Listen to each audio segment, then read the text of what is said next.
Okay, just to kind of jump off a little bit here, I really want to thank the board, my five-woman lean machine here, because they've been so dedicated and working really long, hard hours kind of leading up to this point. So I just really wanted to thank them so much for all of those meetings. But we do need help. So we are going to be calling for some more volunteers, and thank you to the folks that have already stood up to help. There was this newly formed bylaws advisory group that's going to help us hone in those changes.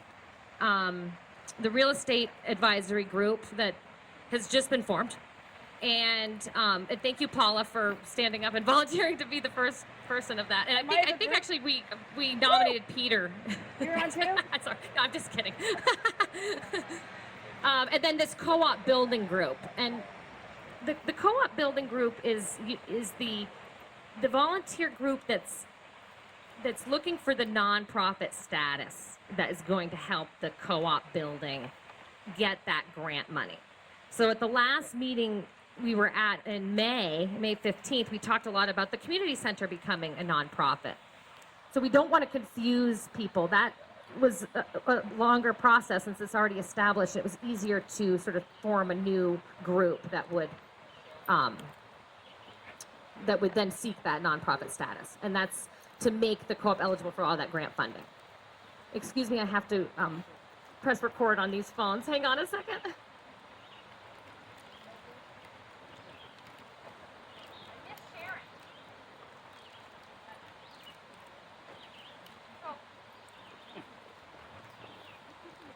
This meeting is being recorded.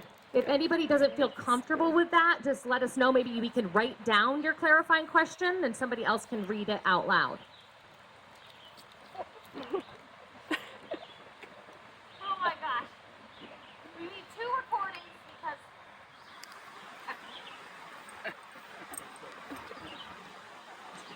I got a cat. Oh, thank you. So we have 3 recordings. So I didn't need to do that? I didn't need to embarrass myself like that? Okay. Well, that was sort of my imitation of Sharon. I think she probably would have done a little bit of a better job. So we got the call for volunteers. We are expecting some board vacancies, so you're going to hear us talking about that. There are some terms up this August, so really dig deep and think about reaching out to one of us if you're interested in joining. So I'm going to just jump off now, kind of as part of my presentation. I'm Kat Clarich. I'm serving as the chair of the board president, as we call it, in this board of the Plainfield Co-op Board of Directors. I've been on this board since 2019, when the co-op was also gathering the membership and asking for volunteers. So that's kind of how I got involved. I just wanted to give some sort of broad strokes of the board's vision at this time, why we're here, what we want, what we want for our rural co-op. We want the co-op to thrive. We want a vibrant community center, and we want a thriving downtown village center. So how we are going to get all of that, with a profitable co-op as well, we don't have all the answers. So we invited you here today to help us figure this out. We want to know what you want, and we want to know what your ideas are, and we want to hear from you. And no idea is crazy, because we've come up with some really out there thoughts, can we just have it all? And I think yes, yeah, maybe we can. But we don't really, we can't do it without all of you. So I wanted to just go have a little history lesson here about the co-op. So the co-op is in what was a former Grange Hall, built in 1883. I'm thinking Bob Fancher might correct me, but I think I'm right. And the space where the co-op operates now as a grocery was a barn. And the community center was the Grange Hall. It's always been a meeting place. So I just want to give a shout out to the community and the community center for really upholding that tradition. Because the Grange Hall is a community center. And it's always been a community center. So that's really why we feel so strongly that that needs to be preserved. So we've been working with the Preservation Trust of Vermont, and that kind of gave birth to this co-op building group that I mentioned before. They're going to work on that nonprofit status to help the existing plant, help preserve the existing plant. Because as we know, there's been some deferred maintenance, and that needs a paint job, among other things, right? We need the ADA accessibility, we need the elevator, all of that stuff. So I think the board really realized that something has to shift. So we're really looking at this idea of expanding the co-op. And again, we don't know what that means. Expanding in place, expanding to someplace on Route 2. As you know, we dropped that little bomb on you at the May 15th meeting that the Plainfield hardware store invited us to explore that opportunity. But we can't move forward on any real estate transactions at all without your support and without your vote. So with that, I just wanted to say I have some good news. I have some bad news. And I was going to do some good news after that, like a good news, like a bad news sandwich, but on good news bread. So let me start with some good news. The co-op was awarded that USDA Rural Development Grant. Yay! Thank you, everybody, for your hard work. I don't know if Mary Niebling's here, but she wrote the darn thing. But it was a group effort, and Rose, too, board member, did a lot of work on that. So that's really super good news, because we're trying to decide the future of the co-op. We do need some resources to help us hire consultants, do member surveys, community surveys, feasibility studies, so that we can get the data that we need to present to the membership so we can make an informed decision. So this is really a big, huge deal. This is going to help us figure this out. So that's the good news. The bad news is that the co-op is in a financial crisis situation. And I know what a lot of you are thinking, again, didn't that just happen in 2019? Or we went through that in the 90s. And I totally get that. But what's different now is that there's some external forces at work that we have absolutely no control over.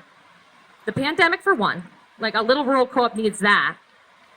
It's just been driving, I don't even want to talk about it anymore, but it is important to recognize that still, 2.5+ years later, that COVID is still impacting the bottom line at the co-op, driving costs of goods up. There's staffing issues. If somebody gets COVID, then that could be a huge loss for the co-op if it has to close, which it did in June. The other thing is that the bridge closure that we've called the elephant in the room for years now, it's happening. And I want to thank the town of Plainfield Select Board for inviting us to attend the meeting. They had a special meeting on Monday to hear from the businesses and the Plainfield Fast Squad and the mail carriers and everything, the impact that it would have if the village was cut off. And so they did vote to keep one lane open. But the lane is going to be the sidewalk. So this is going to still impact the co-op in the delivery and distribution, our distributors, because it creates a problem coming out of the village. I'm sure getting in is going to be no fun either, but getting out of the village, they're going to have to do a U-turn somewhere else to get back. They're going to have to turn around to get back over to travel east on Route 2. So there could be some changes. This is just the vote that we heard on Monday. And I really shouldn't speak for the town, but that is what we understand, is that they're going to keep it one lane open at this time. So those, I would say, those two large kind of external factors that's sort of the difference in what makes this kind of more of a financial crisis than like the pickle that we were in the 90s. You know what I mean? Like, we're not in a pickle. This is like a problem. And we're not just saying, oh, you guys, like, we just want you to shop more. It's like, we really, really need you to help us figure out what we're going to do. Okay, so maybe some good news. I'll do that sandwich bread now. Okay, so the co-op is going to be 50 in November. Yeah. So the co-op will be joining AARP. And well, it's so amazing. Co-op's 50 years old. Established co-op. One of the longest running established co-ops in Vermont. I think only Adamant might have us beat. I mean, Hunger Mountain says they do, but whatever. They're our baby. So I think that's really important to celebrate. And we want to do that, but we have to make it there. Like, we have to get to the birthday so we can celebrate. So I'm really, again, grateful for all of you to come and with your passion in your hearts and your minds to help us with this process, this discussion. So with that, I think, since Sharon's not here, I guess I'll ask if anybody has any clarifying questions, and then I'm going to pass it along to Rose. Yep, to Rose, who is our treasurer. She's gonna help us understand some of those harder numbers. I only touched upon that. So does anybody have any clarifying questions for me? Okay.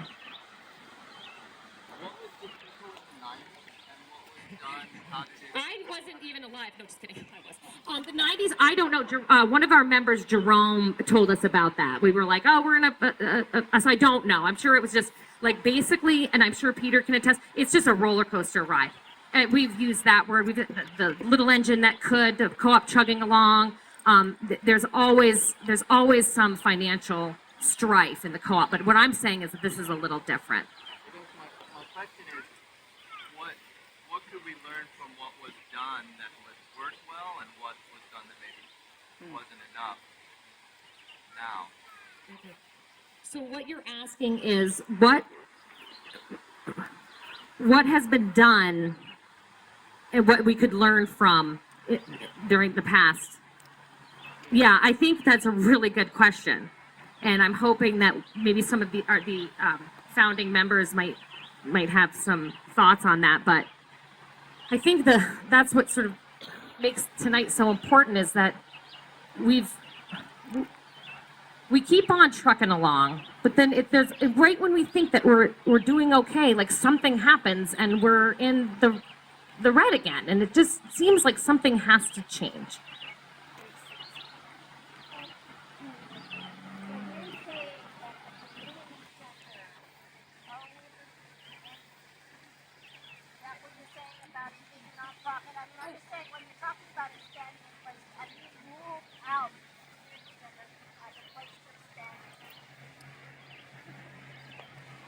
So what you're asking, oh, could you tell me what your name was? I'm so sorry. Oh, hi, Anne. So Anne is asking if we've ruled out expanding the co-op into the community center. And I guess nothing's been ruled out, but because we really have made sort of a commitment to preserving the community center as a community center, and there's also some other just challenges with that. Getting up to the community center, like, that is such a great idea, and it's definitely been on our minds. Like, well, why don't we just take over some of this space? But there's still that accessibility issue. But I'm just saying, if you have a nonprofit community center, it's not an established nonprofit. Okay. Yeah. Would that preclude? Would it just rule it out? If we had an established community center as a nonprofit, would it rule out possibly expanding into the place? I guess I don't really know how to answer that. I think what you're asking is, and correct me if I'm wrong, would we consider expanding into the community center space? And what would prevent that from happening?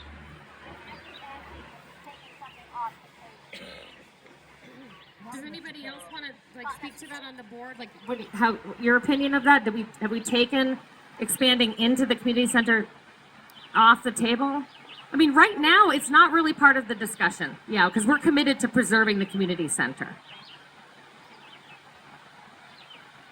Oh, we're at the back here.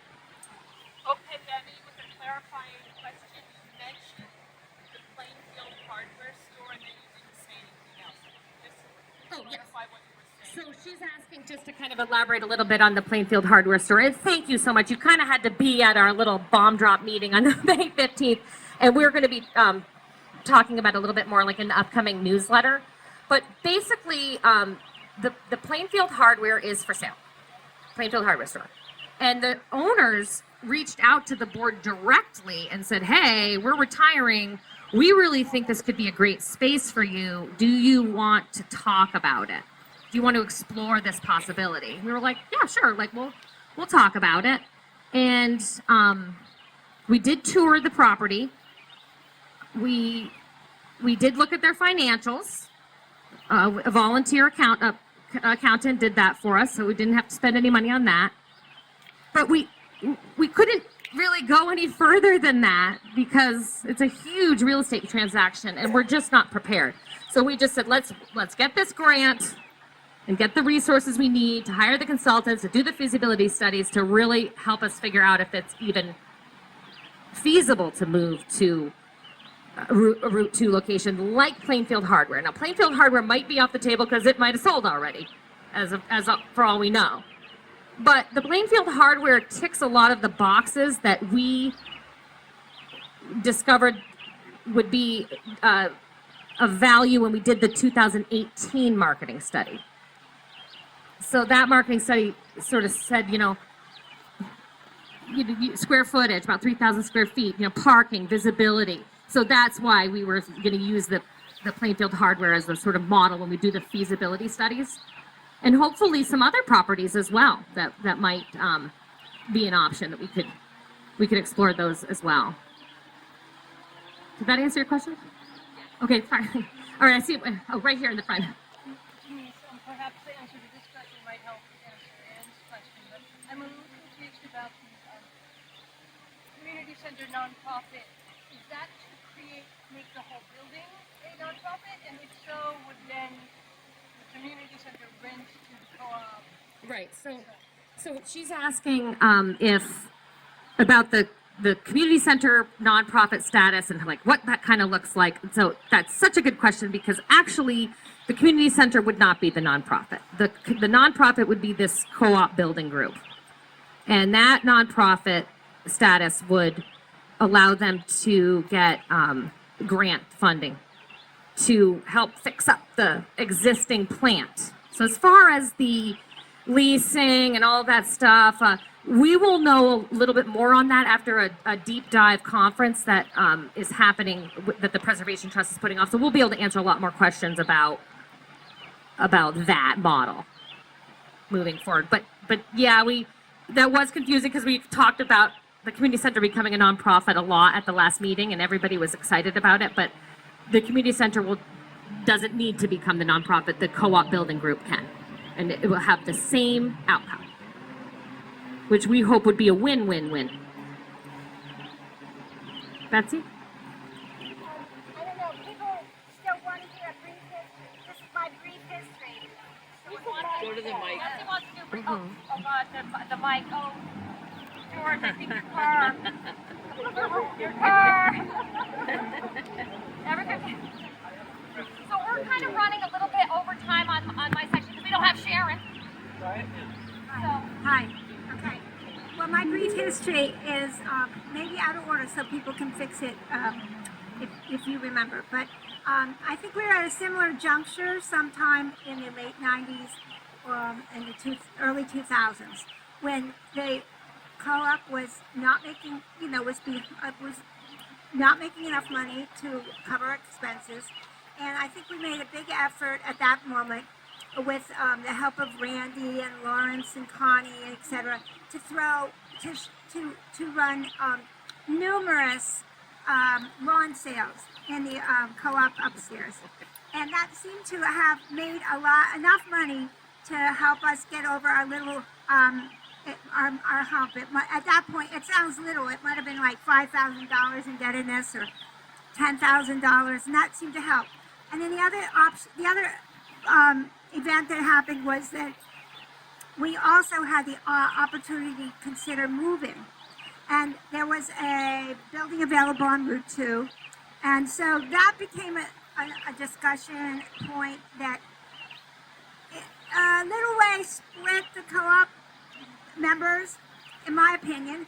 And so, but the final outcome was that we did not move, as you know. And we instead tried to address some of the issues that are part of being in that building. Some of which I think we made some really improvements on, and some are continual, and many of them are continual problems. But, you know, we got the place painted. We formed a building committee that tried to address things like the cooler, the walk-in cooler, the back storage area. Making some improvements in the actual storefront, the shopping area. You know, it still continues to need improvement. But anyway, those were some of the things that I remember being addressed at that period of time. Thank you. Thank you, Betsy. So listen, we're kind of a little bit over time here, and I think we just really want to make sure we have time for the small group discussions, the breakout groups. So I'd like to turn it over to Rose, and also for clarifying questions moving forward, we could have you come up to the mic. Would you folks feel comfortable with that? And if not, that's okay. I will just continue to repeat what you said. All right, Rose, thank you. Here's Rose Paul, treasurer. Hi, I'm going to shorten this from what I prepared. I just want to give you a little sense. Am I close enough to the mic? So I just tried to highlight a few things. We're up, our sales are up in May compared to April by $9,000. Yay, all of us. But I think that's partly, you know, the fresh produce is coming in, there's more summer people coming in, that all helps. And just looking ahead, our best months are always the summer months. So, you know, we can maybe make up some of our deficit in these summer months. So invite all your families. We need everyone to shop here. But look, reality is in May, sales were up, but we still lost. I call it, we only lost $3,200 in May. On the back of your handout, I've got a pretty boring, I didn't know how to do fancy lines or anything, but there's some numbers you can look at later, really. But you know, look at what's budgeted for April and May when you're looking at this. And then look at our actuals for April and May. The budgeted numbers, like for example, the sales line, those are numbers we need to hit in order to break even at the end of the year. So you can see our actual sales are way below the sales that we hope to hit. So sales are bringing us down because they're not strong enough. Another piece of good news in May, though, is that we hit our target profit margin. This is so important. And it's all these internal systems. It's all our staff working in a coordinated way to make sure the pricing on the shelves is accurate and up to date. And we need that 35% profit margin. We really missed it in April, but we have a lot of new people. We lost a number of experienced people over the last 6 months. So in May, we made a 36% profit margin. That's really good. You know, that's getting back on track. Just a couple more highlights. So here's like the bad news again. From January 1st to May 31st of this year, we are in the red by $55,600. So I don't think Betsy, thank you. Love your effort. We're not doing $5,000 lawn sales to get out of this hole. We have to do more stringent stuff. Just a little sense of cash assets, I guess. We have several checking and savings accounts. Right now, we have $86,000 in those accounts. Our outstanding, the balance on our line of credit is $42,000. So someone asked me just the other day, are we about to close? Well, the cash is in the bank to pay off our loan. If we had to pay it off next week, we could do it. But that's too simplistic. I just wanted to leave you with those couple of numbers. You know, we're not about to close next week. And then my last little thing is the bridge being one lane this summer is going to impact us. And I think I've been told that last summer the bridge was one lane in the last quarter of the year, the last 3 months of the year. And so our sales in the last 3 months of last year when the bridge was one lane were $65,000 less than the prior year. And they were $30,000 less than the year before that. So all kinds of things were going on, like, you know, first year of the pandemic in 2019 and all, but are some of that drop in sales attributable to the bridge being only one lane? Probably. It was so hard to get. So that's probably going to happen to us again this year with the bridge one lane. And bless their hearts, the select board decided to keep one lane open. You know, yay, that's the good news. But it's going to be a struggle. And that's my piece. Thank you.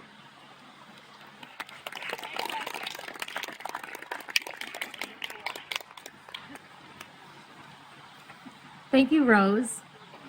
I would like to bring Jess, board member, to the mic. It's you.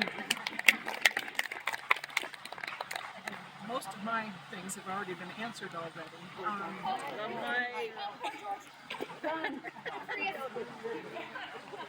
I can holler.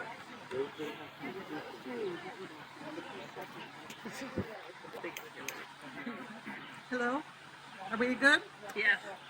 So what I wanted to talk about was some of the visions that we, the board, might have. Some of the visions that we, as the board, had when the hardware store did approach us for the possibility of, you know, looking into purchasing the building. And I think that a neighbor told me very wisely that the co-op is too large to be a small, tiny entity and too small to be a large entity. It needs to find a sweet spot. And in that respect, either to revamp the current co-op somehow to, it would have to be a different business model to reduce prices. You can, you know, think about a larger community center or possibly a cafe or, you know, an art studio or, you know, what have you. But when we were looking at the hardware store, oh my gosh, you know, and you think it's bright and airy and we'd have twice the space for sales. The greenhouse and 2 acres behind it of beautiful open field, it could just, I mean, the possibilities could be endless, and it would serve more of the community because people that don't generally come down into town to shop at the co-op, and you know, the parking's good, and et cetera, et cetera. What to do with the hardware? Who knows? That's, you know, all of these are questions, you know, keep it or reduce or move it or what have you. But we really got pretty excited about just a new, fresh start where the co-op could expand to its potential. So that is, we're not sure if that's off the table or not, but it's an idea. Allenwood Stables is for sale. Maybe. You know, it is with the Conservation Trust, so building on the south side of the road could not happen, but maybe there's a way to have offices in the house, build a smaller building because there's lots of storage. It's got good visibility. It's right on Route 2. Perhaps there is an old building in town that can be torn down and start fresh. Perhaps there are people who are willing to help finance some of these options. We're going to need, whatever we do, I think, good fundraising. You can look at Buffalo Mountain, which we do a lot because they just have gone through a process of melding with a conventional market. And, they needed to raise about $500,000 on top of their funds and loans and whatnot. And they did $650,000, I believe.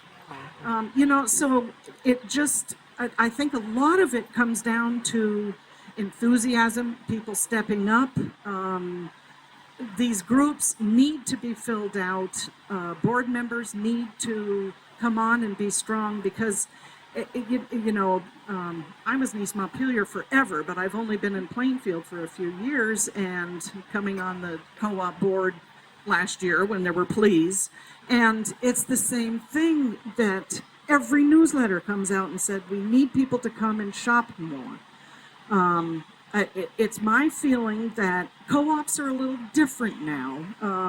There's any number of stores that, offer good beers and wine and some specialty cheeses.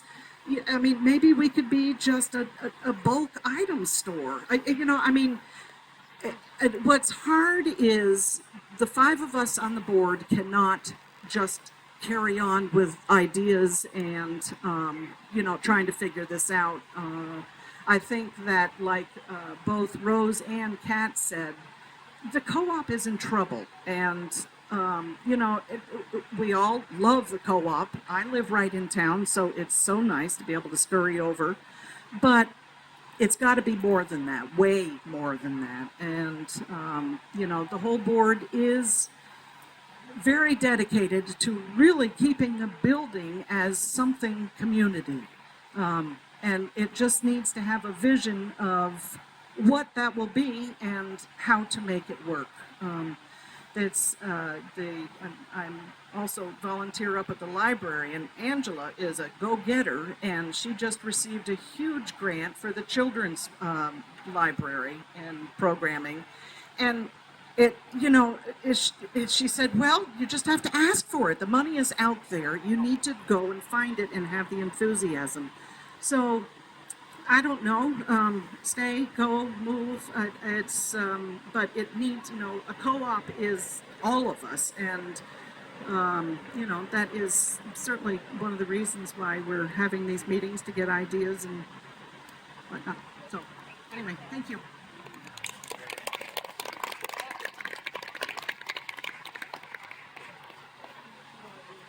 Hi, everybody. I'm pinch hitting for Sharon, who does usually a great job at moderating. Is it on or off? Oh, okay, thank you. So, all right. What we want to do now is move into breakout groups. And I think there are about 60 people. So each group is going to have about, 12 people?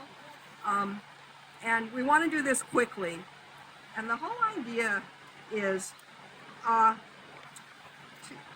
the main question is, what strength or opportunity does the co-op have that could best address the current financial situation? How would we do that? And it's thinking of a strength as something that is internal to the co-op, and an opportunity, something that's external to the co-op. Now, just from that, does everyone kind of have an idea of what we want to discuss in these groups, or do we want to just throw out a couple of examples of what a strength would be and an opportunity? Okay, let's throw out, just one person throw out an example of what would be a strength. Raise your hand. We're in school now. Paid off building. Say it louder. Paid off building. Yes, good one. That's a strength. Thank you. So what's an opportunity? Something external to the co-op. Anyone? The hardware store is for sale. Thank you, thank you.